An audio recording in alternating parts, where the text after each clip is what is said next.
It's October 25th, 2020, and welcome to episode 45 of the Babymetal podcast. We gather in the podcast Discord server on alternate weeks to discuss news and thoughts on the past and future projects of Babymetal. We invite you to join us, whether you're a longtime fan or have only just arrived. I am Paul, and I am joined by Kevin. Hello, everybody. And Callie. Hello, everyone. So there's a bunch of stuff to talk about. We have actually a fairly sizable chunk of recent news we can talk about, but then the main topic is going to be basically the listener reflections that we got. We put out a survey asking for people to answer some, sort of questions about the role of Babymetal in their life and that sort of thing, and we'll go through that. Got some pretty interesting responses, and it's been fun to read them, and it will be fun to discuss them here as well. Yeah, absolutely. And thank you to everyone who participated.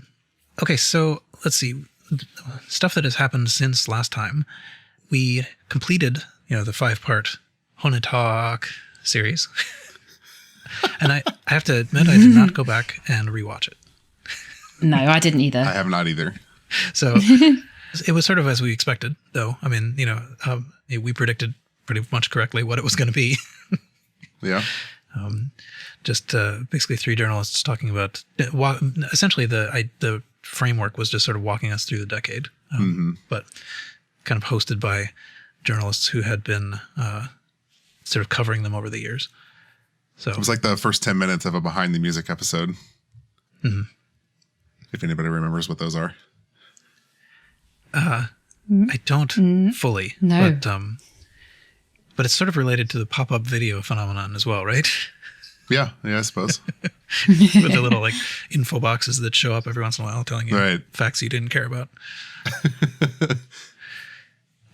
Okay, let's see. So there's that. Anyway, and another thing that had to do with the 10-year celebration, we had the trivia quiz, which anyone who gets all the 10 questions right has the ability to enter a lottery to become, what was it called? An evangelist. Evangelist, I believe is the word. Sort of some kind of certified evangelist. Okay. And so we've seen 2 questions so far, and I have to say that the bar is quite low. It's boy, those questions. I mean, it's sort of like 3 things that are clearly nonsense and 1 thing that you've heard of. So even if you can't read it in Japanese, it's like, I mean, I don't even know if we should worry about spoiling the answers. I mean, like, 1 was metal resistance, and then 3 things that were nothing. And the other one was like ring, ring, ring, and then 3 things that were like bang, bang, bang. And it's like, all right. So I assume everybody got those questions right. I'm sure I would have, but I've been slacking and haven't taken my second question yet. Oh, okay. Let's see. So other things that happened. Here's something that happened quite recently, but so among the things that were happening over the 10th anniversary celebration, there's a song tournament, and as you might recall, this was it was introduced as based on fan vote. 10 songs will be selected, which fans feel best represents what Babymetal is all about, right? And so they introduced that, and they said that that's what the contest was, and what's going to happen is at the end they're going to make a little compilation live video thing that will be part of the limited edition C. Yes. So actually, so one thing I would say to you about this is that we have most of the results now. Actually, there's only 1 vote left, and that turned out to be between The One and Babymetal Death, which is interesting. Mm-hmm. I don't know what's going to happen. Babymetal Death is winning pretty seriously the last time I looked, at least on Instagram. Yeah. I think it might well take it. But so we have basically all but 1. We have 9 of the 10 songs. And what I think is pretty interesting is that 6 or 7, depending on which of the, that last result of the 10 came from the first album. Yeah. I got to say, I'm really impressed with the fan community not picking the obvious choice in a lot of cases. There have definitely been what I would call some upsets in this voting. Yeah. So I don't think I forget how far we'd gotten last time when we recorded, but Onidari Daisaksan won, which is amazing. Catch Me If You Can won, which is also amazing. The other thing I was going to mention too is that, as you might recall, there's a very similar disc being included with the One Chronicle set. So, except the only difference there is that the song list is drawn from the main best of CD. So this is kind of like an alternate one. Anyway, so yeah, I think that is pretty interesting that we have probably 70% of this disc comes from the first album, which is over half of the first album. Mm-hmm.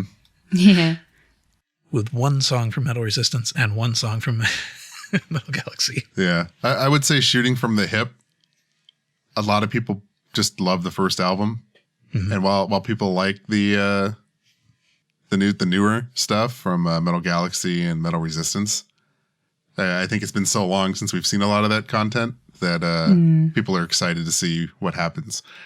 On a personal level, my voting strategy has been what can I vote for to increase the chances of seeing older footage? Yeah. Well, that's the thing. I mean, so they made it. They did say that, like the consequence of this vote is this live compilation, and so there is, for people who understood that or like saw what the consequence was, there's a strategy, which we kind of talked about last time. Although I think I would have thought up until yesterday that 90% of the people did not understand the consequence and they were just voting for their favorite song. Yeah, of course. What I will say, though, honestly, it took me halfway through this contest to realize that it was also happening on Facebook. And then I had no idea. Yeah, same. No idea. I honestly didn't even know Facebook stories were a thing. So, because I don't really Facebook. No. But what I did notice the couple of times I'd either checked in on it or somebody brought it to my attention is that the votes were often flipped. Yeah. So it looked like Instagram was following I want to see something interesting that we might not have seen before or might yield a more interesting product in the end. Whereas Facebook was 100% what I would have expected to win every time. Yeah. Yeah. I've heard some speculations that the Instagram numbers are greater. Like there are more people voting on Instagram than on Facebook. But I don't know. I'm not sure how we know that. Yeah, I wouldn't know how to look that up. In general, when Babymetal posted this initially, though, it was the vote is supposed to be basically what best represents what Babymetal is all about. Mm-hmm. So that's one point I wanted to put in here in preparation for the interesting result we got. As we said last time, there's this weird unicorn out there, which is the performance of From Dusk Till Dawn that was done at the Palladium. Kevin, you saw that happen, actually. I did. And we've seen fan cams of it and stuff like that. And, so we know it was performed. We have, not great video of it. And people who were there know that there were tons of cameras there. It was clearly being pro shot. And then it never came out. And so we had, so last time when we recorded, we promoted the strategy of like, who cares what it's against? Vote for From Dusk Till Dawn. Yeah. Because, and the thing is, it's actually, it was a long shot. It had to beat Up, Down, Left, Right, BBAB. It had to beat Brand New Day. It had to beat, the winner of Headbanger and Shanti, Shanti, Shanti. Yeah. So, that's a rough path. Talk about the wild card pick coming through to the World Series. And the other thing is too, like, I think when you do a straight sorter where there is no consequence except, your preferences, I think From Dusk Till Dawn does not survive very long. Yeah, I agree. So, what that suggests to me is that the campaign had an effect, that enough people were focused on this idea of promoting From Dusk Till Dawn to the top in hopes perhaps of getting that video out. But yeah, so, and it made it, and it actually did win, which is amazing. Shocked. We have the power. On the initial announcement, there was something that was kind of a weird flag that caused people to wonder about this possible outcome. Although nobody really wondered about this with respect to Up, Down, Left, Right, BBAB, even though that was clearly impossible. Like, that can't win because that was never recorded, or that can't be on the disc because it was never recorded. Mm-hmm. But there's a thing that says Please note that if the video of the selected song cannot be used due to rights, legal matters, the opposing song may be automatically selected. And really, that can only be referring to From Dusk Till Dawn. Yeah. So they kind of went into it with the possibility that this could win, but nevertheless, they sort of, I think we're trying to sort of temper expectations on that. One thing that I guess I would also say is that, to the extent that they're actually trying to have people pick the songs that best represent Babymetal, they need to give them all as options. Yeah, I agree. And they also can't say, like, if this one wins, it won't count, because that'll just totally depress the turnout on that one. Mm-hmm. So they left it in this kind of vague state where people who are really deeply into this would understand what's happening, but otherwise not. And then on the flip side of that, people who are very deeply into this and understood what was happening also are the ones that kind of saw the possibility that maybe this could come out. But anyway, so it's been kind of a roller coaster.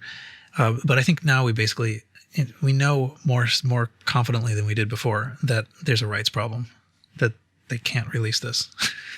Mm-hmm. And it's probably not an actual problem with the footage. It's probably something with the actual ownership of the video. I think that's the most plausible explanation. Yeah. There's been a lot of theories going around in the last 24 hours. Yeah, 12 hours. I have. 12 hours. Mm-hmm. I think the most probable answer is that what was being filmed was not being filmed by Babymetal for the purpose of use by Babymetal and Muse. Yeah. I think the theory is around that same time, if you remember, there was rumors of, well, I guess maybe it wasn't even a rumor. It was basically a confirmation that there was going to be some sort of TV show that featuring Babymetal, animated live hybrid thing, if I recall correctly. Mm-hmm. So I think the leading theory is that whoever was producing that filmed the Palladium for use as reference or for use in the show. And they're the ones who own the rights to that footage. And that's why we can't see it. Yep. And as far as we know, that show didn't happen and is never going to happen. So it's still sitting on a shelf somewhere. And either the people who own it are unwilling to give it up or asked so much money for it that Amuse basically said, no, this is not financially worth it for us to try and buy the rights back. Yeah. Yeah, that seems fair. Yeah, there was on September 28th, 2016, Blue Ribbon Content, a subunit of Warner Brothers, announced that they were going to do this. And there was some speculation when the Palladium actually happened. So that was in the end of 2016. The Palladium was June 16th, 2017. And before the Palladium, this project was still listed on the Blue Ribbon Content site. Mm-hmm. By July, it was not there anymore. So, and also the Palladium is like physically right next to Warner Brothers. Right. So, so there was, at the time, there's a lot of speculation that these things were connected, that, the trip to the Palladium was actually just, the Palladium show was kind of piggybacking on the trip to Warner Brothers. Right. Which makes sense. Like you said, it's right around the corner from the studio. And if you look at everything else in hindsight, it was the only headline show they performed that entire year outside of Japan. Yeah. Yeah. So it probably really is, they just don't have the rights to it, and it's frustrating. But I think it was still worth it to have had that campaign and to kind of show the desire to see this, because they could still conceivably record it again, so at a different venue with different cameras. I think I want to share what Darren put in our chat last night while the world was melting down, because I totally agree with it. Personally disappointed, but not mad. More impressed that the Babymetal fans banded together once again, just like the Our Place collage on Reddit, the Wembley flags, the Onedare Daisakusen money, and voting them into the top of basically every music publication's best of list or poll ever. And he's right. I think it's super impressive that the community came together to try and make a thing happen, even if the result isn't what we wanted. Indeed. Yeah. Okay, let's see. So there's that. And the tournament is almost over. We'll soon have that established. Another thing that happened was the Songs of Tokyo thing streamed. So Yeah. that was cool. It was so nice not getting up at 4 o'clock in the morning to watch a stream in Japan. So I assume everybody watched it at least at some time, right? I watched it right at the beginning. Yeah, I did. I watched it live. Yeah, it was about 12:30 at night for me, but still worth it. Yeah. So this was available on the NHK World website, and so it was possible to stream this from anywhere. It was Babymetal was in part 1. There were 4 parts, but who cares about the other parts? And they were one of 4 groups that were they were third of 4 groups that were played in the part 1 show. There was some actually before this aired. There were some shots, some promo stills that showed a little bit of background, and it was possible to sort of see enough of the background that there was some hypothesis about what was what was going to be played. And initially, I thought it was going to be, from the choreography at least, it was going to be Papaya. And that the background looked like Elevator Girl and BMC. Turned out that Elevator Girl, that was just a mislead. In fact, they just had boxes in the background of Papaya. But they did have a photo that just seemed like it had to be BMC. It turned out that it was, and we didn't get to see all of what they're going to show. So they are later going to show a more involved version of this after the streams are over. Mm-hmm. So it's going to have a slightly longer interview, and it's going to have BMC as well. Oh, and they also played Gimme Chocolate. I didn't mention that. And I suppose we have the answer as to why we couldn't find anybody or hear anything about attending the fan audience virtually. Yeah, either they didn't pick anybody, or so the other 3 groups actually, well, at least the first 2. I didn't watch the 4th. No, I didn't either. They talked to the fans. Mm-hmm. Yeah, they had. I'm gonna just guess 24 people, or so up on. They had big screens, kind of in where the crowd would be in this auditorium, that were watching the performance live, or it looked like probably just watching the interview portion live. And they picked a representative to talk to the group and ask a question. What I was really impressed by watching the first couple of groups is they managed to find, I think, 2 out of the 3 people they talked to prior to Babymetal both spoke like N1 Japanese, which was really impressive. Yeah. One guy was German. Yeah. The other guy was from Europe too that spoke pretty good Japanese, which I thought was kind of funny. Yeah, that was wild. Yeah, and had they picked me, I would I wouldn't be anywhere close to that.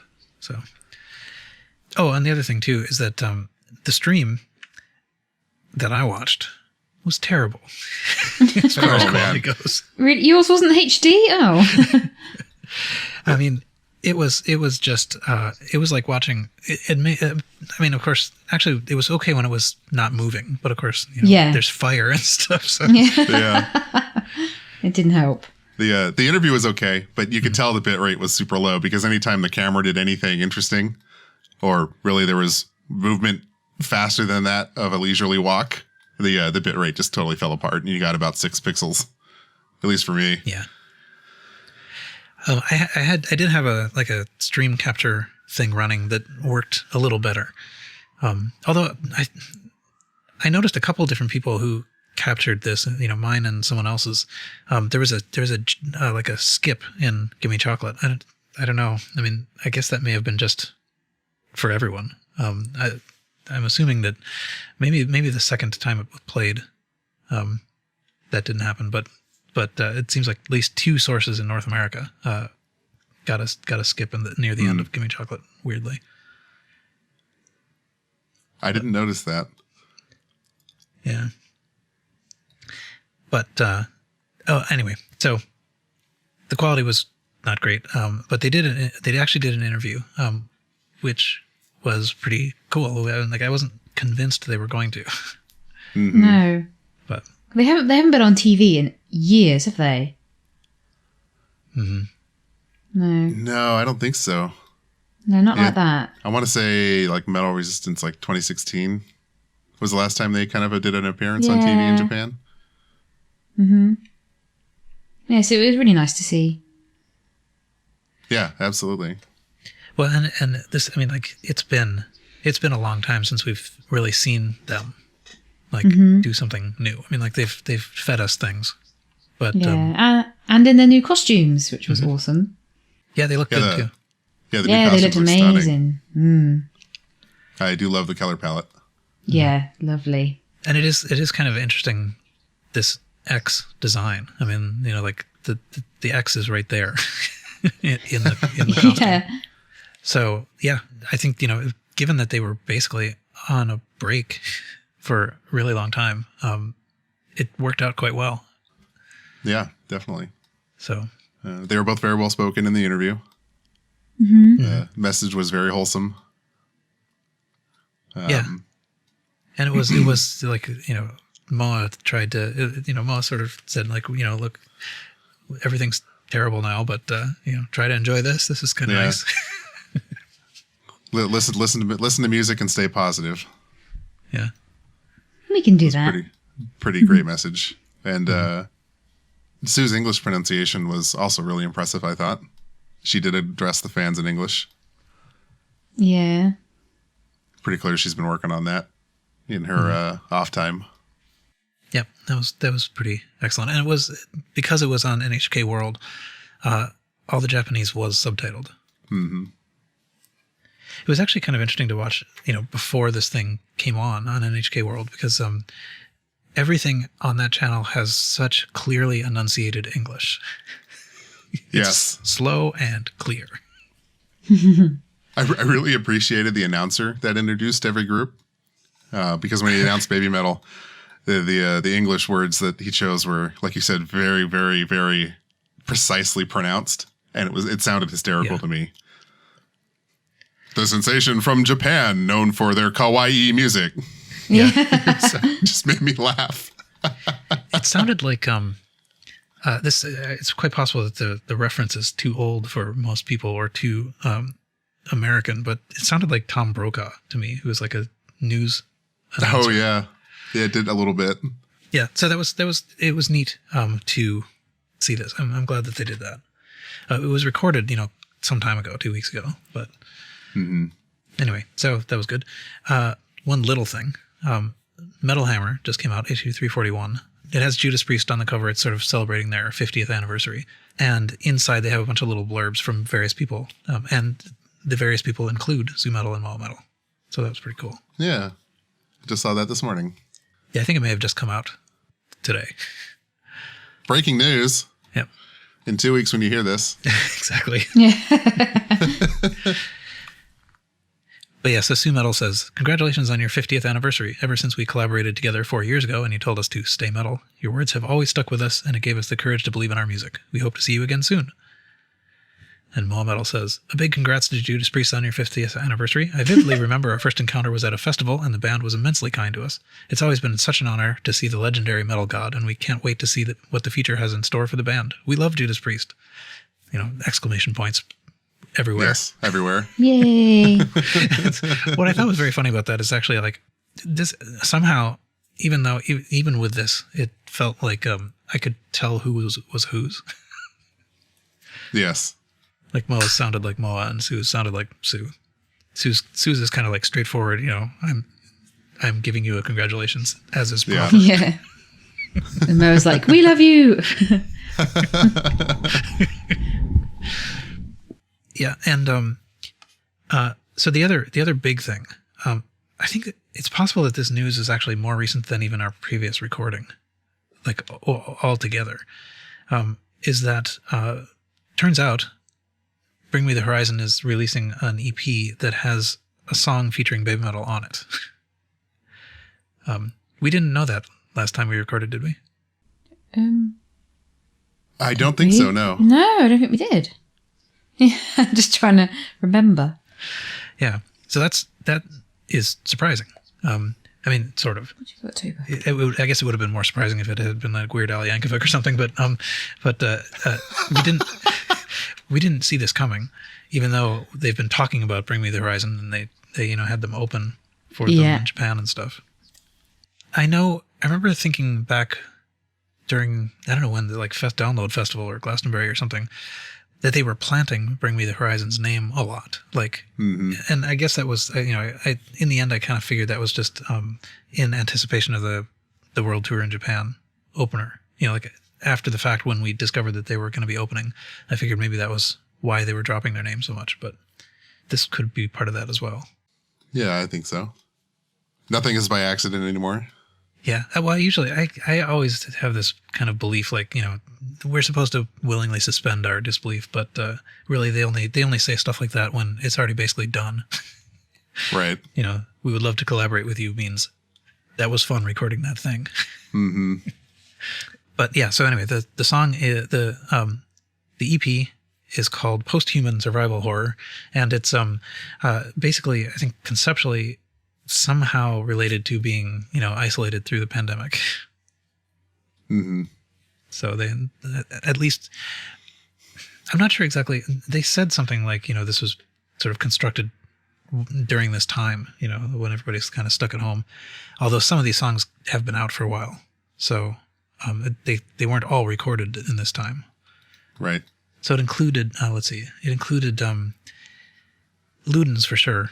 It existed before because I think they played that in Japan.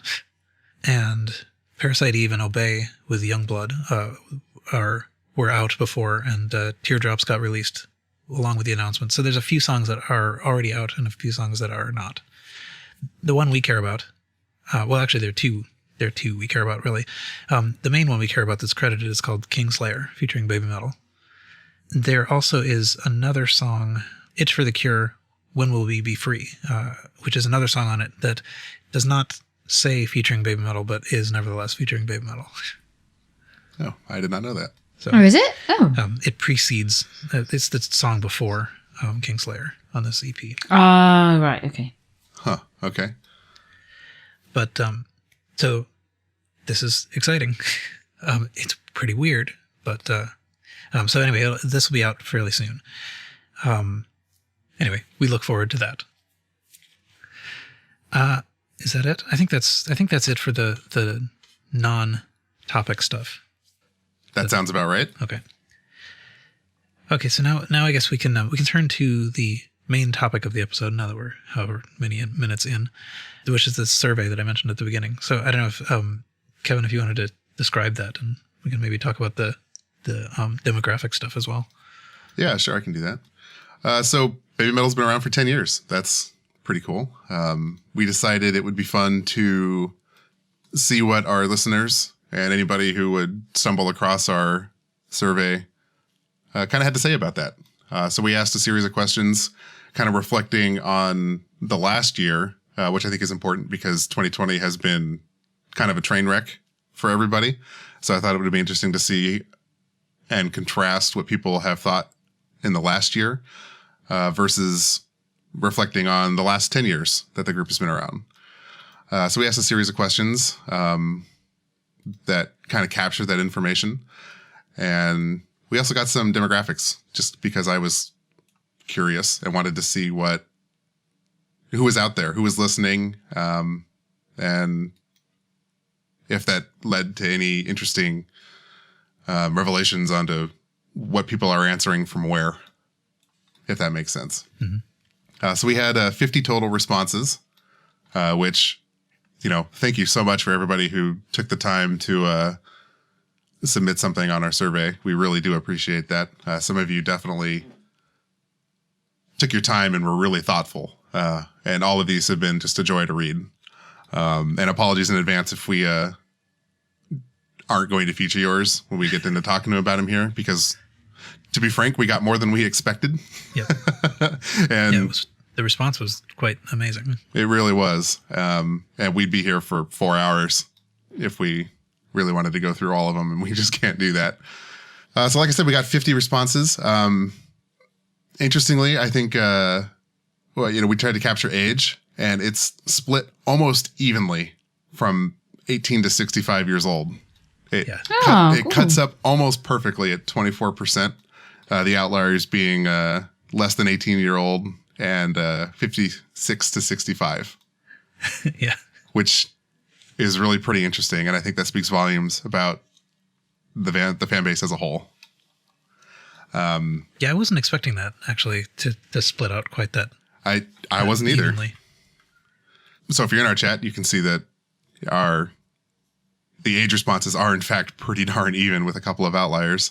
I think unsurprisingly, we asked where you are in the world, and 47 and 39 Europe, North America, with outliers being everywhere else. So basically, because we're an English show, most of the people that we're going to engage with are going to be in those areas. Yeah. The last thing we asked, how long have you been a Babymetal fan? Again, pretty even. 5 to 6 years being the highest at 37%. 1 to 2 years, 28%. 3 to 4 years, 21%. With everybody else falling in the less than a year to 7 to 8 years category. So I thought that was interesting. I did also translate our survey into Japanese and try and post that just to see if we would get any responses. Of our 50, 4 people did respond in Japanese to the Japanese survey. So thank you very much for that. Arigatou gozaimashita. Demographics are as you can expect there. Everybody was in Japan. Everybody spoke Japanese, and the ages about matched. So that was really cool. Yeah, yeah. I was not really expecting quite that diverse group. So congratulations, everybody, on your diversity. I guess, yeah, no individual person is diverse, but nevertheless, together we are. Yeah, definitely. So like we mentioned, we want to talk about some of the people's answers. I've pulled out the ones that I thought were most interesting to me and things that I wanted to talk about or share. And I know Paul and Callie have as well. So I guess I'll get the ball rolling here. The first thing we're going to talk about is the responses I got to how has being a fan changed, or what has it meant to you in the last year?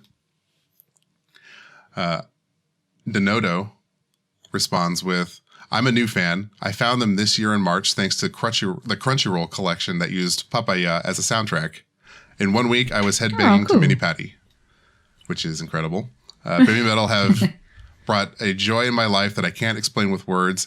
I don't pass a day without listening to them. They are out of this world. So I think some days ago that I was coming for fun and I found the meaning of life. I picked this one because I thought it was, pretty representative of, I think, a lot of people's journey into the fandom and falling down the foxhole. But I mainly picked it because the entry point I thought was interesting was the Crunchyroll, the trailer they released that used Papaya to promote their latest season that they were hosting of anime. Because I feel like that's kind of unique. And I don't think we actually talked about that on the show when that happened. Or maybe we did. I don't know. I feel like I'm hearing about it for the first time now. So. Oh, really? So Crunchyroll is a website streaming service that does exclusively anime. You can watch stuff that's being released weekly, airing live in Japan. And they did a preview of shows that are coming out this season that are currently airing that used Papaya as the soundtrack. Very cool. Yeah. Toby nailed it. It's the anime Netflix. I see. Yeah. Yeah. It was neat to see. I mean, I guess we could sort of see that in the demographics, but it was also neat to read a number of people who are new, that can't answer the question about how it differed from last year, because last year, is undefined. Absolutely. Okay, the one I was going to pick for that. So this is Avenged Metal. So what being a Babymetal fan meant to you in the last year? It means sharing an obsession unlike any other with people all over the world together, like a family full of exclusive jokes and phrases that only we understand. It's a sense of belonging and family unlike anywhere else in music. And I sort of identified with that as well. Like it, there's it's the same sort of feeling that you get when you're dropped into a line at a show, that, you have these inside jokes, these, like a common frame of reference that you don't have with anybody in your real life. Yeah. That's, it's connecting with the community, I guess. But it's deep enough to have these things. So anyway, I thought that I liked that as a sentiment. I think to piggyback on that, Dan Metal responds to the same question. 2020 has been a tough year. I became a fan in October 2019, lost my dear mom in January, and then the pandemic hit in March. Getting into Babymetal has helped me to escape my problems for a bit and distract my mind with cheerful music. So, really sorry for your loss, Dan. But I do think that kind of speaks to the community, and I think a lot of people can at least relate, maybe not directly to that, but we're being able to relate to the positive effect that the music has on them. There's one here below the one you just read. This is from Andrew. It has been everything. It's helped me keep sane in isolation. My interaction with fellow fans on Twitter has kept me going. And I think that's seen in a lot of other comments as well, of being in lockdown and just listening to their music and just interacting with other fans as well has helped a lot of people. I think there's another one down here. Someone else says, this is from Fizzy. I don't know who that is. Comfort in their music, finding connections within the fandom since meeting some lovely people back in February. So that person's obviously just met all these new people on the tour back in February and just carried on the relationship. And they've also said, throughout lockdown, I've immersed myself in their songs and videos, providing a well-needed distraction from the pandemic. They've been my musical rock, to be honest. So I think that's just a lovely, lovely comment. Yeah. And you're right. There's definitely some themes that kind of emerged. Yeah. Which I suppose aren't surprising in hindsight, but are interesting nonetheless. Yeah. That being one of them. Yeah, there's definitely quite a number of responses that really just talk about the supportive community and, meeting friends and things like that, and help with depression and that sort of thing. Yeah, yeah. So TVR on Reddit wrote a really nice response, and I chose it not only because it's very well written, but they clearly care, and it's I think it's interesting and worth noting. But bear with me here; it is Toby levels of long. Okay. Being a fan of Babymetal has meant embracing a side of myself that I had completely forgotten about. It was there, but it had been hidden under my personal demons, mud, and just negativity. During the final months of 2019, I went through some serious personal losses that affected me physically, mentally, and emotionally. Breakups can be hard, but they can also be a source of incredible pain and sadness when your trust and belief in a person is broken. Even if you carry your fair share of the burden of what happens in a relationship, the world just seems a lot darker when it happens. What made all this worse was also realizing that people I used to call friends never had my best interest in mind, but on the contrary, wanted to harm me. I parted ways with plenty of people, a much-needed process, but the feelings aren't easy to let go of and can be a real trial. In my case, it took me down a road of depression, anger, and intense grief. It didn't help that this whole pandemic isolated me from most of the things I enjoy. That's where my musical taste really went dark. I had always enjoyed rock and had grown particularly fond of metal. Metal itself was my outlet, my lifeline, and my source of strength. As much as I loved the type of music I was listening to, and that I still enjoy regularly, I was listening to plenty of sad songs as an excuse to stay locked in a bad mindset. I just couldn't let it go. I still couldn't accept what happened, and now it was all getting mixed with the frustrations of everything in the pandemic. Enter Corey Taylor and my favorite singer. It was his music in Slipknot that not only became an outlet for me, but also introduced me to much heavier types of metal. Corey is like an idol for me because a lot of his life experiences are similar to mine, and seeing him overcome his demons also gave me strength to fight my own. As a huge fan of him, I was very excited for his solo album. I remember watching the CMFT Must Be Stopped music video near minutes after its release, and I was loving it. I was happy, and then in a single moment, just fractions of a second, there they are, Babymetal, Sue and Moa. I make a big surprise face of sheer surprise and joy until it hit me. I started to tear up. It was like seeing old friends that you absolutely loved and hadn't seen in a very long time. The memories came rushing in, remembering how happy this band made me.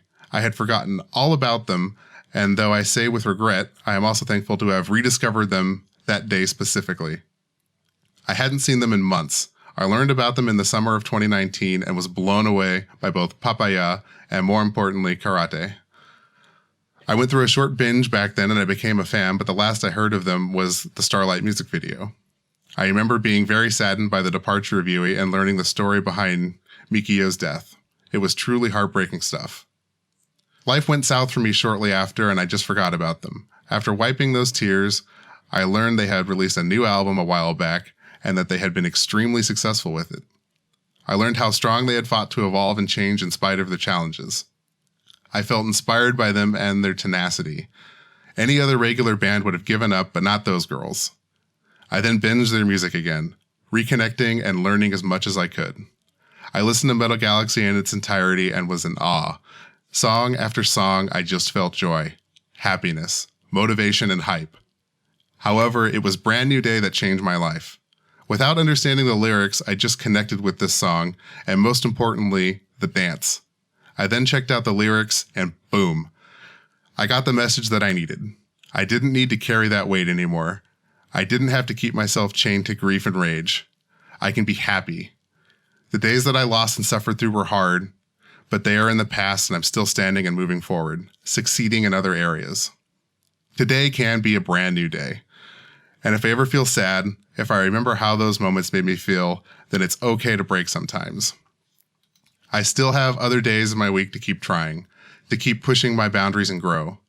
These girls finally helped me make peace with it all, and most importantly, let it go and be able to enjoy the dark music with a clear mind. It wasn't the music that kept me chained, it was me, because it was me who held the chains. I could also break them. The type of message in Brand New Day, also reinforced by Shine and Arcadia, but you can see it in the dance of Brand New Day. Clear as well, day. Laugh out loud.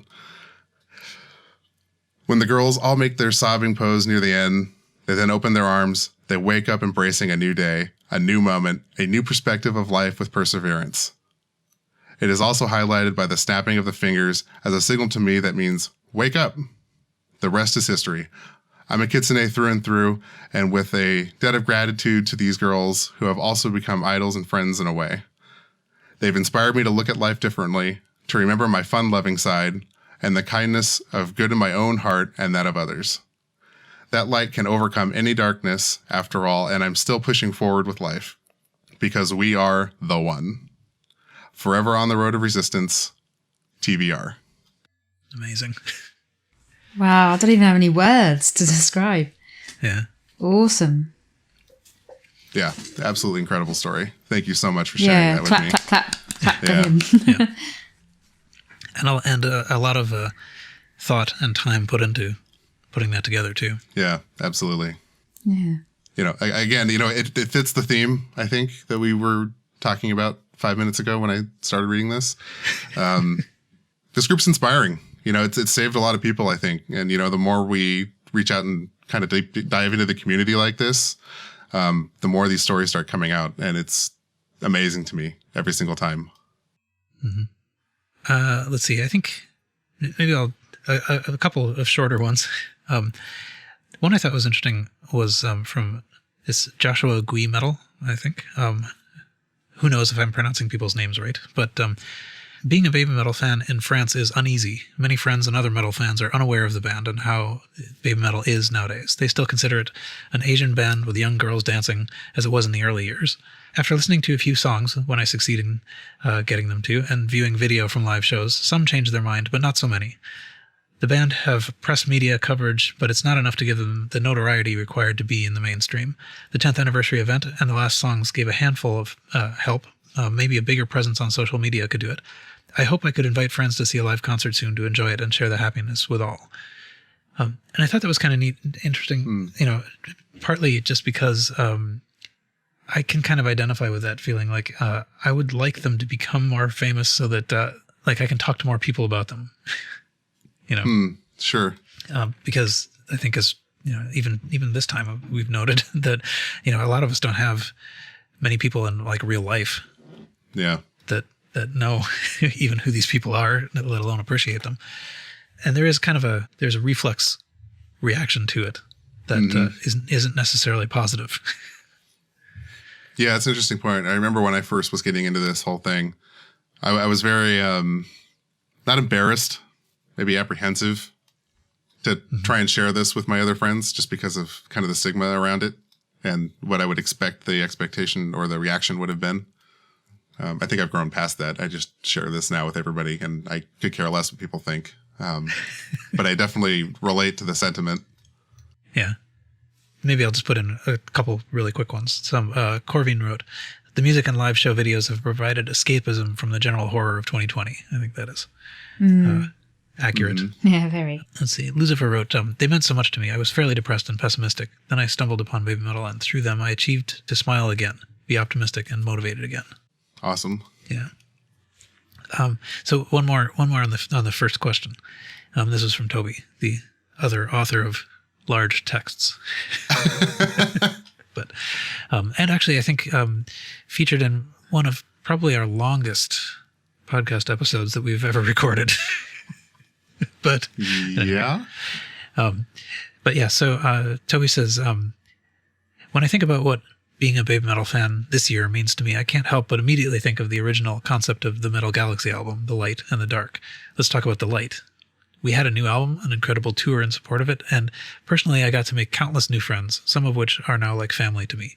Riho suddenly appeared on social media and treated fans both local and international to fascinating thoughts and insights, later appearing on stage in a theatrical performance and launching a writing career to boot. The world was treated to several legendary Babymetal performances from the last decade via YouTube, giving older Kitsune a nostalgic treat and a newer Kitsune a delicious taste of good times on the road towards now. 1.5 launched, and so we saw another Avenger take a step forward upon a new path. There were so many great moments, but the biggest and most personal for me was the Babymetal podcast. Yes. Providing me a platform to share my life story with the one. And we here appreciate that, I say in parentheses. So, where was I? The response from every single person was overwhelmingly loving, and I received dozens of heartfelt messages from around the world, with many expressing the same sentiment. If you can do it, then I can do it too. Every single word from everyone who took the time to respond to that episode. I love you.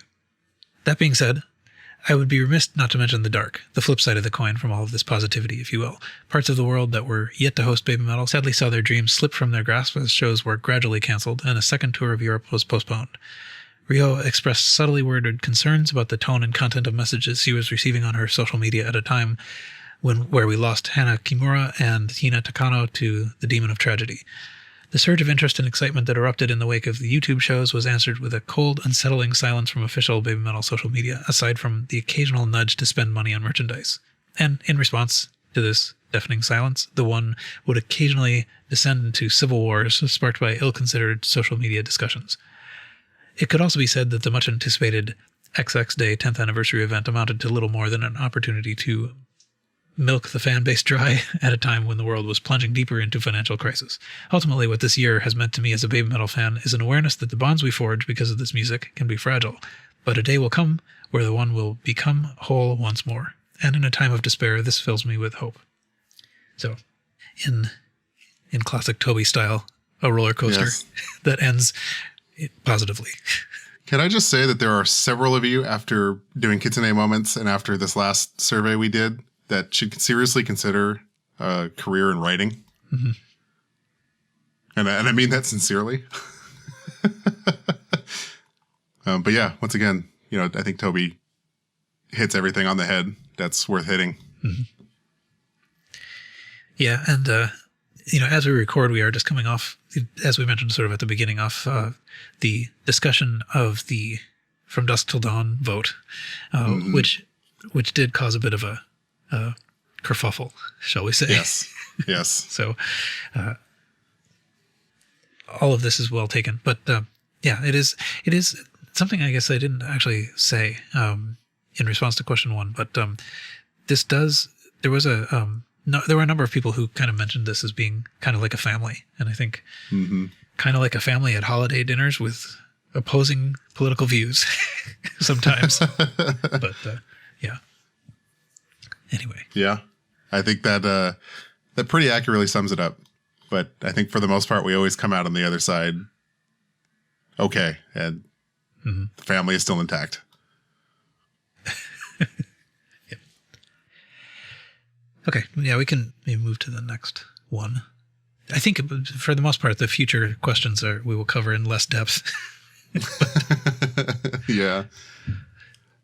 So we wanted to know too, after you've answered the first question, how has that answer changed compared to previous years? Again, we're kind of we're trying to promote people to talk about how 2020 has been unique for them.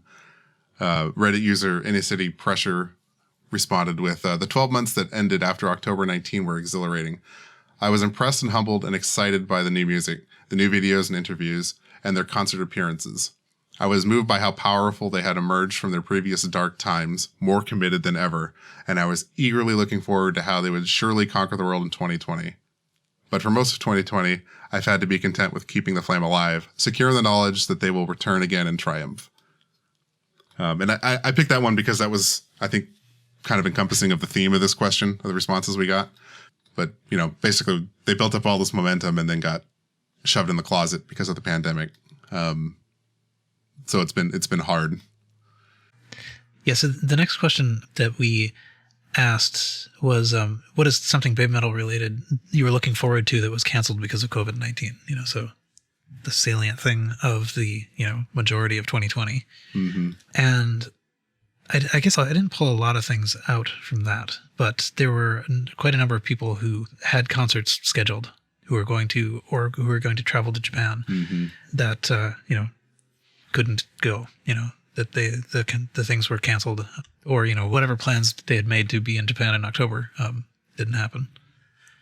Yeah, that was definitely the theme of this question. Just to read one, Sharp Metal said, the shows they would have done in the countries they'd never been before and how epic it would have been. Plus, I feel they would have maybe played Up Down BBAB if COVID didn't happen. And that was basically everybody's response was, I wanted to go to concerts. Now I can't. Yeah. There's also a pretty widespread speculative concert that they never announced that people were referring to. But yeah. Right. But who knows what the world would have been like. It isn't, unfortunately, that way. Mm-hmm. But it was, sort of sad to read the number of responses that said, I was going to get to go to this show, and it didn't happen. And I think we kind of predicted when we were putting this together, we'd get a lot of the same answers for that question. Yeah. And I think that's okay. The next question, I thought really turned out pretty interestingly. So, has there been a time in the last year when Babymetal has inspired you? And what was it? I pulled out a number of them, but then someone else can go first. I'm only picking this out because actually someone mentions my name. This is from... I know. How to get on the show. I know. This is from Lee Metal, which I'm a very good friend of Lee. The inspiration came from seeing how well Sumo handled continuing their mission of conquering the world as Babymetal. Even with everything that's happened in 2018, they fought through and got out on the road, stronger than ever, working their tails off and doing it all with beaming smiles. As someone who suffers from depression, seeing Babymetal power through and put so much effort into what they do gives me strength and to get up and power through myself, especially on the days where things get really tough. Besides Babymetal themselves, the kitsunes and megatsunes of the fandom I'm good friends with helped me a lot for the past year. Shout out to one of them who's currently on the podcast itself, me.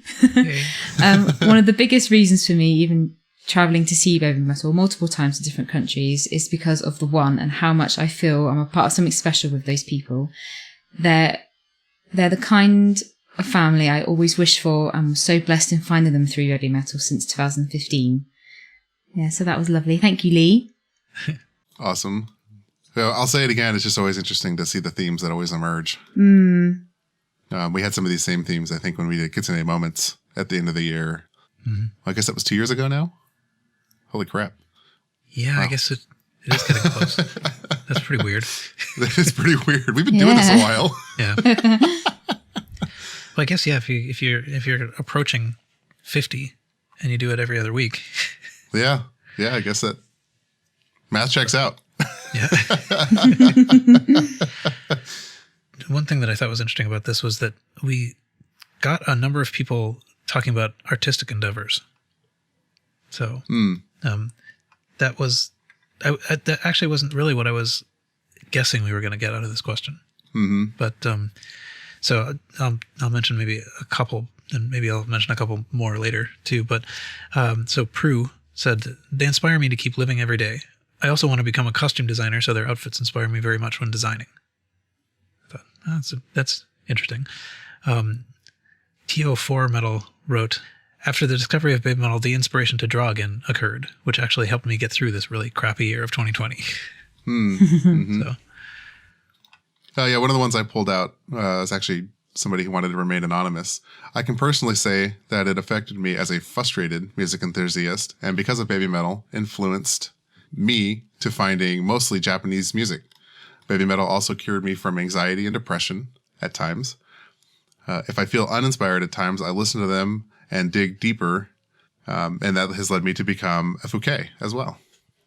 I picked it for its simplicity, really, and that I thought it was kind of relatable to me. When I'm feeling down, I throw on any number of things, whether that be Babymetal, Sakura Gakuen, or any of these other music groups that I've been exposed to, Babymetal being the gateway into that whole scene. Mm-hmm. Yeah, I forget, there was a comment, and it was probably on one of the later ones, that kind of reminded me of when I was younger. I'm not at this moment all that young, but back in the olden days, I did used to be kind of into, that's just sort of like, various heavy metal things. And they were, and it is, it has this sort of like anger and threat and violent and occult kind of nature to it, and a lot of energy. And I always, that was one of the things that I really did find kind of inspiring about, like the reason I'm here now, basically doing this is just that it, Babymetal managed to translate the energy, but with a cheerfulness and a happiness that the other stuff didn't have. Yeah. So it kind of reinvented. It reinvigorated my interest, in a way, when I'd pretty much gotten away from it. So. Right. So I guess that's how I would have answered this question had I taken the survey myself. One from John, or JH Metal 1995. Just the lyrics to many songs, or brackets, too many to mention, but they preach positivity in the face of negativity and keep me going through positive all the way through. Mm-hmm. Or keep me going positive all the way through, sorry. Yeah. And the cat approves.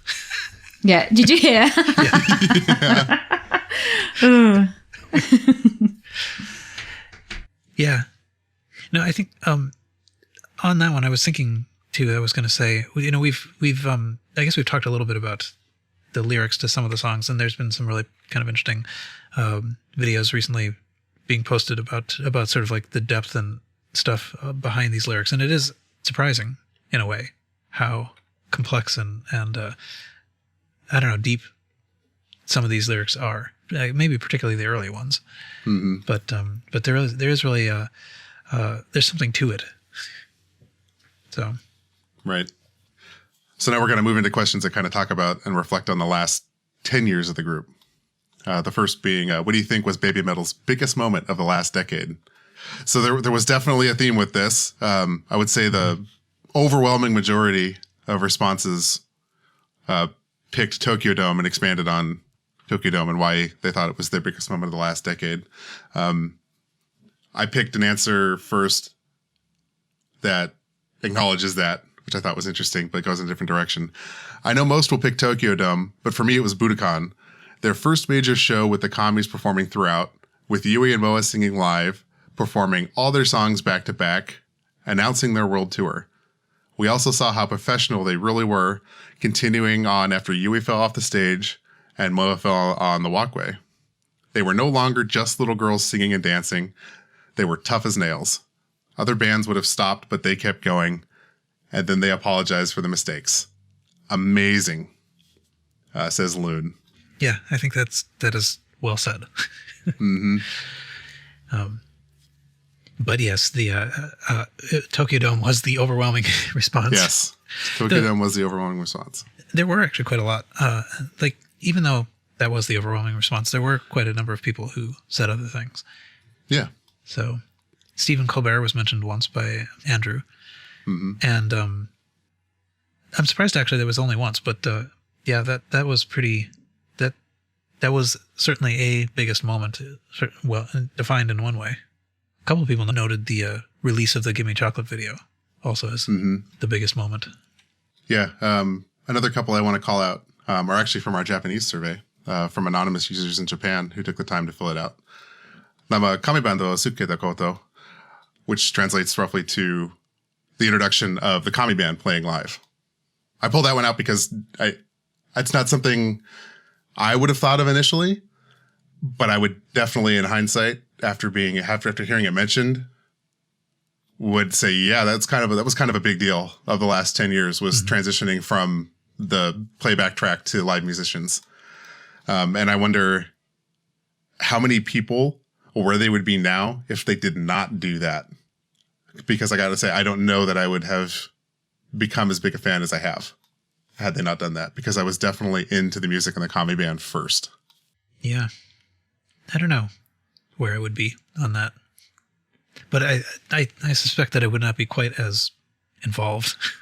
Mm-hmm. One of the other ones I pulled out from the Japanese survey, another, again, anonymous Japanese user, Babymetal no Datai, or the withdrawal of Babymetal from Babymetal as the biggest moment of the last 10 years.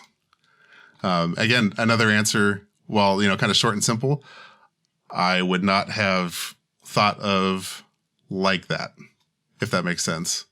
Mm-hmm. Definitely not the first thing to come to mind as the biggest moment of the last 10 years. It's had an impact, I guess, if that's how we want to define it. Yeah. And I don't want to sway this positive or negative, but it was definitely a huge thing that happened in the last 10 years. And it's not, like I said, not something that I would have thought of initially to include there. Yeah. So let's see. Otherwise, I think a lot of the things were big things that we would have, that you could make a case for. So the Forum, Legend S, Wembley, Legend Metal Galaxy, Glastonbury, like all of these individually have a kind of a claim to the biggest moment. Yeah, I agree with that. Sonosphere, chart topping with both Metal Resistance and Metal Galaxy. Mm-hmm. It's kind of amazing to think how many quote unquote big moments there have been in the last 10 years. Right. Where I think if you try and did the same exercise with other groups that have only been around 10 years, I think the list would be shorter. And so the follow-up question to that, so the previous question was largely about Babymetal's big moments. The follow-up had to do with your own, favorite Babymetal related moment. Maybe I'll start with this, even though we just read a different one from him. But so my favorite moment is not something I witnessed in person. The end of the Wembley concert, where Sue, Yue, and Moa thank the audience. That they took the time to learn their comments in English means a lot, but the sentiment behind their comments makes my heart swell with love and pride. I cry every time I watch it. Every time. So, yeah, that's great. Yeah. Again, I don't know that that's something that I would have picked, but I really appreciate the sentiment there, and I could see that. Mm-hmm. And I think in hindsight, kind of take that moment for granted, if I'm honest. So thanks for making me kind of think about that moment in a different light. Yeah. Eric on Twitter says, the first time I saw them in Japan, Yokohama 2019, it's like the weight of their influence on my life hit all at once. I found myself in the middle of that crowd thinking over and over again, I can't believe I'm here. I picked that because I identify with that completely at 100%. It was surreal. I told the story kind of in my show report when I got back in that episode. So if you want to hear the whole thing, go back in time and find that. But yeah, I remember just standing there thinking to myself, holy crap, I'm here. This is something that I'd wanted to do basically since the first night I fell into the foxhole. And to actually stand there and be in that moment it was surreal. And probably over too soon. Yes, and over way too soon. Yeah. Kelly, was there any that you wanted to pull out? Yeah, there was one here from Cam. Uh-huh. That's what I was going to guess. Oh, really? What was the next one? Fits the theme, right?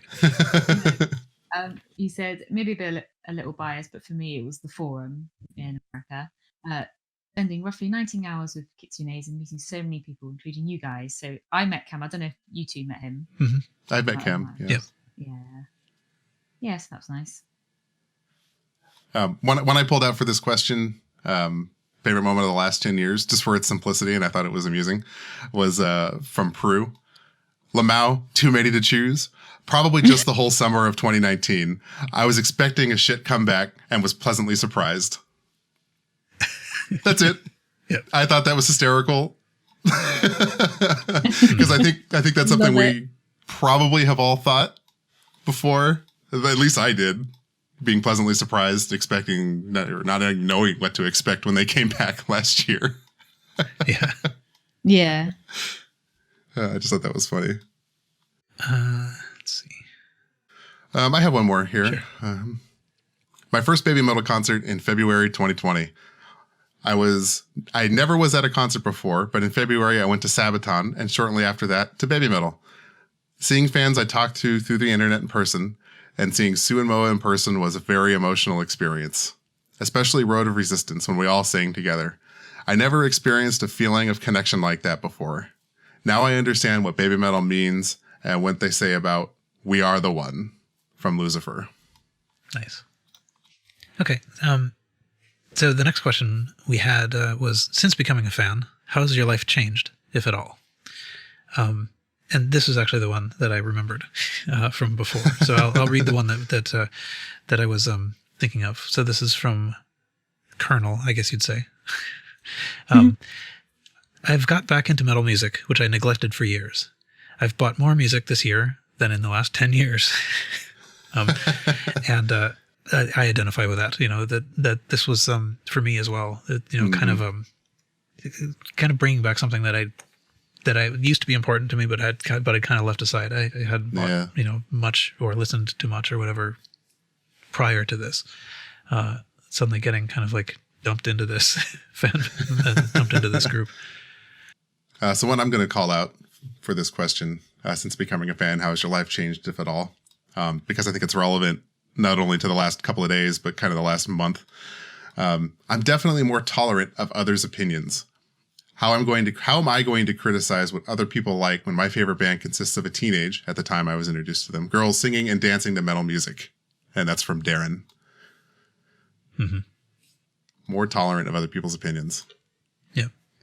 I definitely kind of agree with that sentiment.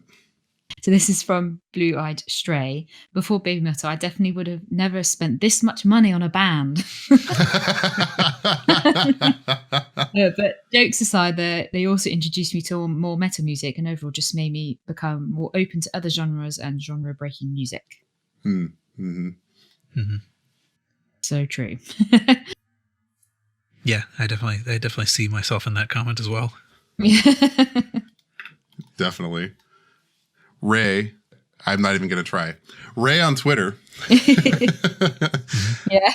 I was the cliche loner who had no future, nothing. But ever since joining the fan base, I met people that supported me, encouraged me, people that are truly family now, despite the kilometers between us. I went from no future to trying to do my best to move from my country to a place where seeing Babymetal is more accessible. It also made me a better human being, and also made me more confident in who I am and what I stand for. So I'll forever be thankful for Babymetal for giving me so much. Mm-hmm. Amazing. And sometimes when I read through these, I think, boy, it kind of sounds like we're a cult. But I don't think it is quite like that. I mean, like they sort of present possibilities that you might not have thought of. That they help you, they challenge what you're thinking and help you clarify what you think somehow, in a way that it's they're a catalyst for something. Yeah, definitely. So, and keeping with this theme, because I think it's important to keep calling back to it, one of our anonymous responses, before Babymetal came into my life, I had an unknown future. I didn't know what to do with my life and had lots of doubt. After I discovered them, they helped me find the light within me. Basically, in a way, telling me that things will get better and to just keep pushing through each day. I took that as motivation, and things have gotten a lot better since then. I still have some uncertainty about my future, but with Babymetal, I will always have something to look forward to and get me through life. Mm-hmm. Nice. That's just such a cool theme. It's amazing to me every time people are willing to open up like that. And I think that speaks volumes about our community of fans. So from TO4 Metal, the answer was, dude, totally. I've been greatly inspired to draw again. Something that is helping me get through this active global pandemic. I'm now communicating with Babymetal fan artists from Japan on Twitter, have quick texts with fans in the UK and across the USA, something I would never have done before, but now here I am doing it. All because of a kawaii metal group from Japan. Lol. So, very nice. Awesome. Lee Metal, at General Lee 1988 on Twitter. Without going into details, I was barely hanging on by a thread in life as I headed toward my mid-20s. Hope, motivation, happiness, and passion were just dwindled down to basically nothing.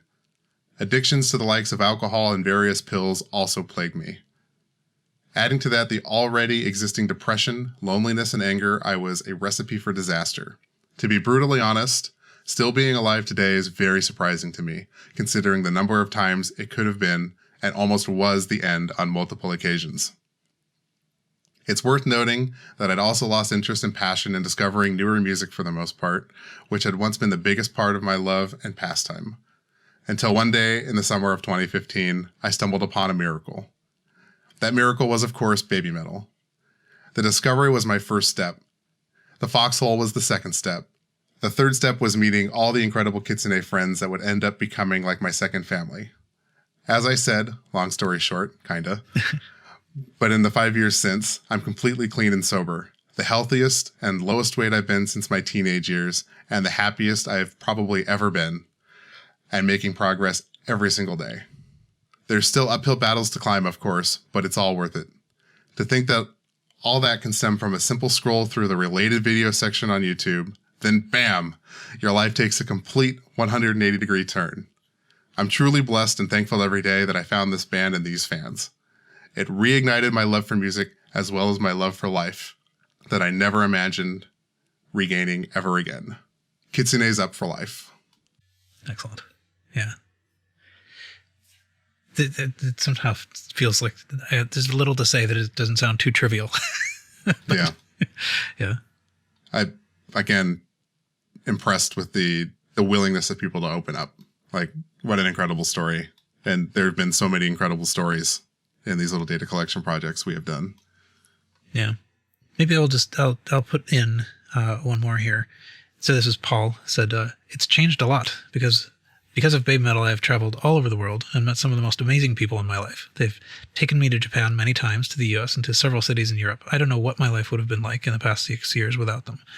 And I think that is, yeah, like I can identify with that too. Like it really does feel like there's it has had a outsized effect on many of our lives. Mm-hmm. So, certainly, I think I forget when I said this last, but the idea that I would get on a plane for a day worth of concert is, would have been insane any other year. Yeah, absolutely. And I've flown to two. I mean, like, and I'm still sort of like in the low numbers compared to other people. But, so the next question we asked are, what are your hopes for Babymetal for the next 10 years? So the last couple of questions, we are trying to look forward and see what the next 10 years might have to bring. Again, there was kind of a theme. I think the prevailing theme that kind of came out of this question in particular was, I hope they're still around, still doing stuff. Yeah. But that doesn't mean there aren't interesting answers that I think are worth mentioning. Arcano writes, well, more music, better communication with the fans. I was a supporter of them getting social medias, but to be honest right now, I feel like it's better for them to actually not have them. And totally agree. I picked that, I think, just because of the heat of the moment of when we're recording this. But yeah, I do agree with that sentiment. Mm-hmm. One jumps out at me because I find it quite funny. Just keep going, Amuse, please. I'll buy more aprons if that's what it takes. Yeah, I liked that one a lot. That was from Dan. That's great. Yeah. Rick Wagner gave one that sort of echoed, I think, something I said before, which is I'd like them to become popular enough to sell out venues like Madison Square Garden. That often pops up every now and then. Madison Square Garden. I think a lot of people hope that they do eventually go there. Yeah. Yeah, and so this kind of reminds me of the thing the one that I read out before, where it's like I would like them to become popular enough that everybody likes them along with me. You know? Yeah, absolutely. Because I have attempted, I've shown them to a couple people, and it's just landed flat. It's like, okay, yeah, whatever. Yeah. Paul says, more of the same, really. To me, they are the most awesome band in the world. I have dedicated pretty much every spare cent I have and every vacation day to them in the past 6 years. I have no intention of stopping. As long as Suzuka is performing on stage somewhere in the world, I'll do everything I can to be there to support her. Yeah. On the flip side of that, to go in a completely different direction, I want to call out a response from Steve. Sadly, I don't think they'll be around in 10 years. But in that time, I hope for at least 2 more studio albums and to see them perform live again. I think and I hope that Sue and Moa will be set up for life in whatever activities they pursue post Babymetal. I also am locked and loaded to support Yui in whatever she does if she ever resurfaces. Mm-hmm. I called that one out because it was the first one to, I think, have a contrary take on this question, and just saying that they straight up don't think they'll be around in 10 years, which I think is an interesting discussion to have. Yeah. Yeah, it sort of dovetails a little bit with the next question, which had to do with the concerns for the next 10 years, mm-hmm. which, as you might guess, had a near unanimous response. Yeah. But one that I had called out, which is actually from Anonymous. I know that Kobo will do his best to make Babymetal more and more interesting and talked about for years to come. I hope for more great music and unique discographies, hoping they can go to my country, the Philippines, not just once, since I've seen a lot of my fellow countrymen recognize them as an artist. They are changing the music scene, and it is really admirable for me to see that happening. So this is, back on the positive train again. But I kind of liked the acknowledgement of the sort of increasingly diverse portfolio they have, or what do you call it, repertoire, I guess, that they really are exploring different and unique things. And and there's a hope for them to go to the Philippines. Yeah, absolutely. Maybe we can go on to the concerns. Yeah. So I guess that takes us to our final question that we asked. What are your concerns about Babymetal for the next 10 years? Okay. And like Paul alluded to, there was an overwhelming theme to this. Paul, do you want to detail what that is? Well, I mean, the main thing that people responded, I mean, everybody can guess or say it in unison or whatever, which is that they stop, that sometime in the next 10 years, they will not do it anymore. Mm-hmm. But there are sort of variants on that too. So some concern that they won't stop, actually, but that they will do something we don't want. Right. So I guess that was a strong sub theme as well. That they would become more like idols, or that they would continue in name only, but without the people we know. Mm-hmm. So actually, I did a fairly poor job of pulling out specific responses, though. Well, I think the one that kind of hits that overarching theme I pulled out from Dan. My biggest concern is that Sue and Moa get tired of all the rules and drop the band. My concern is that the communication barrier they have built backfires and starts turning people away. And also, I hope they don't play pop. Right. Yeah. But there were some other interesting ones in there that I think are worth mentioning. Anonymous says, if they ever reach another 10 years, I hope that the structure that Koba established will still be intact. Unmask the commie ban. The Avengers is a good thing, or maybe if there's a permanent third member, that would be great as well. Hopefully the staff will do something unexpected yet amazing about that. Bring back Sue solos. Give Moa a song, or maybe with a third member. I'm good with a featured artist as long as the vision is still there. And I think the sentence that really made me pull this one out is, do not sell out. Do not be like anybody else. Lore is great. I can't wait for what's going to happen next. Only the Fox God knows. Mm-hmm. I thought that was interesting because I don't think I've ever heard somebody actually comment that they really love the lore and they enjoy the mysteriousness side of all of this. Mm-hmm. And I think that the message or the concern about selling out, I think, is an interesting one. Yeah. Well, I know I've often been kind of like, I felt kind of resistance to the idea that gets proposed often, that they should do things more like what other people do.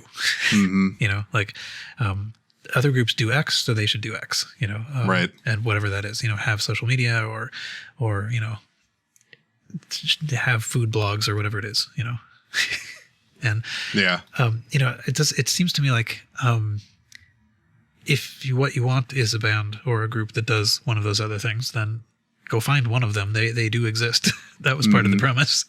Right. But I think that one of the things that I really do treasure, I guess, about Babymetal is the sort of uniqueness, the difference that they have managed to put, the distance they've managed to put between themselves and what everybody else does.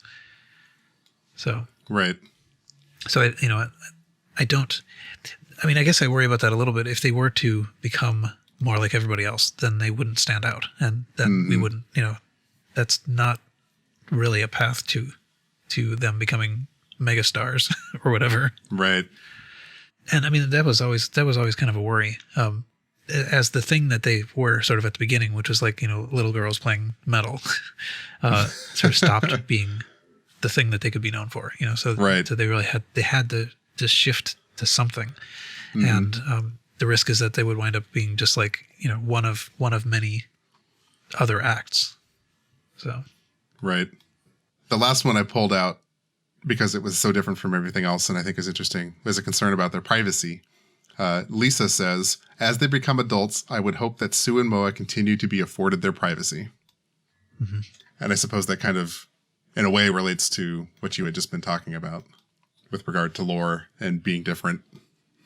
Yeah. And I do think it's important, and I think it's something that I think we as a fan group probably take for granted, that they're able to kind of almost live this Hannah Montana style life where they have their personas, but can be relatively normal when they're not in costume. Yep. I know a couple of people did worry about the possibility that they might continue but not want to. I'm not that worried about that myself at this point. I think that I think we have gotten the sense that they are committed to doing it, and I would sort of trust that if they weren't, they would not do it. Right. It was really interesting to read these, and really kind of humbling and flattering and all that to have managed to elicit so many. So thank you everybody for listening to this and being interested enough in it to actually submit these responses. Yeah, really can't thank everybody enough for taking the time and being so thoughtful with their answers. I'm sorry we can't get to everybody, but know that we definitely read every single one of them and appreciated every single one of them. Mm-hmm. Well, except for you. You know who you are. No, they were all great. Yeah. So, yeah. So I guess the next time we anticipate talking about the contents of the Karakawa volume to the extent that we can. Kevin, you have that, right? You have it physically in hand, right? I do indeed. Callie, do you? Oh, yeah, of course. Yeah. Okay. Mine. I paid for the shipping of it. We'll see if it arrives. Where did you order it from? Actually, I ordered a ridiculous number of them. I ordered one from ASmart and had it sent to Tenso. Right. And then I thought, well, that's dumb. It's cheap. I should order 2. But I thought that twice and forgot in between. So I ordered a second one from ASmart and a second one from Amazon. Oh, geez. So I have 3 coming. Nice. But anyway, yeah. So it's been bundled together by Tenso, and in principle they will be sending it. My second copy's coming from Amazon through Tenso, so that's a little bit of delay. But now we know that the postcard that comes with the Amazon version is different to the one on ASmart. Oh, interesting. Yes. It is, yes. Cool. So I hope that I will be able to join you in holding this in my hand when we talk about it. But, there have been a few sort of attempted translations, sort of for bits of this. I think, this thing is huge, and there's no way we're going to know all of the things that are in it. But I think there'll be plenty to talk about anyway. So, yeah. Okay. So I guess we've talked about what we'll do next time, and we've talked through all of the things. We've been recording for practically 2 hours, as we kind of expected, I suppose. So I guess, should I stop? Are we done? Any final words? I think that takes us to the end. All right. So I guess that's it for this episode. You can join us on the Babymetal Podcast Discord to continue the conversation. Rating the podcast on whatever platform you listen on will help people find it, so please do that. You can send us feedback at feedback@babymetalpodcast.com. We'll be back here in about 2 weeks. We hope you'll join us then. Until then, see you.